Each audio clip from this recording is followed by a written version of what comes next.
আমি আশা করি 5 তারিখের পরে রাজশাহীতে কোনো চাঁদাবাজি হয় না। রাজশাহীতে কোনো চাঁদাবাজি হয় না।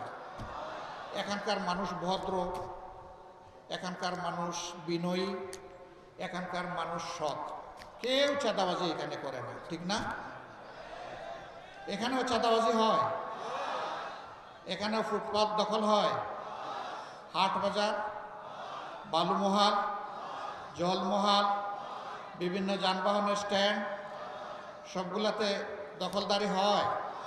তাহলে আমাদের এই শহীদদের রক্তের প্রতি এইটা কি ভালোবাসা? এটা কি সম্মান?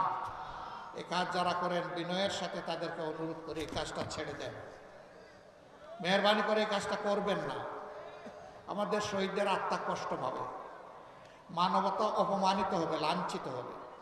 বন্ধু, এই কাজটা ছেড়ে দেন ভাই, আল্লাহর রাস্তায় এই কাজগুলো ছেড়ে দেন, এই কাজ আর করবেন না।